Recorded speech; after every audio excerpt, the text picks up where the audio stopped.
Simple 2 रबड़े आप लगाने से आपकी वाइब्रेशन खाली खाली। अस्सलाम वालेकुम।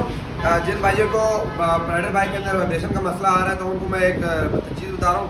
ये रबड़ है, ये अक्सर जो नौजवान लड़के हैं 125 की RPM केबल निकाल के मीटर केबल निकाल के ये वाली रबड़ डाल देते हैं। आपने ये रबड़ लेनी है, ये प्राइडर बाइक की कवल आपने खोल लेनी है, ठीक है। ये बिल्कुल नई बाइक है, 1200 किलोमीटर सिर्फ चली है और ये मेरे भाई भी वीडियो देख के आए हैं। तो अभी हम ये रबड़ लगाने लगे हैं, ठीक है। ये आपने रबड़ लेनी है, एक काला पेज लेना है आपने सिंपल, और इसके ऊपर आपने ये जो है ना आपने इसके ऊपर यहाँ पर सेंटर में लगाना है, ठीक है। ये देखें, ये दोनों रबड़ों को बिल्कुल सेंटर में आपने ये रबड़ लगा लेनी है वाइजर के अंदर।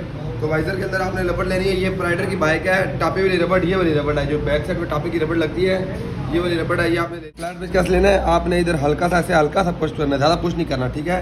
और ये रबड़ आपने ऐसे लेकर इसके अंदर आपने इस तरह डाल लेनी है, ठीक है। ये देखें, ये यहाँ पर बिल्कुल फिक्स आ जाएगी रबड़। अगर आपकी बाइक पुरानी है तो फिर आपने ये वाली रबड़ भी चेंज करनी है। देखें, आप ये वाली रबड़ भी चेंज करेंगे और ये वाली रबड़ भी चेंज करेंगे, ये वाली रबड़ भी चेंज करेंगे और ये वाली रबड़ भी चेंज करेंगे। तो ये इन रबड़ों की चेंज करने से आपकी वाइब्रेशन बिल्कुल खत्म हो जाएगी। ये फिल्टर रबड़ है 125 की, ये आपने लेनी है और ये आपने इसके अंदर ऐसे दे देनी है, ठीक है।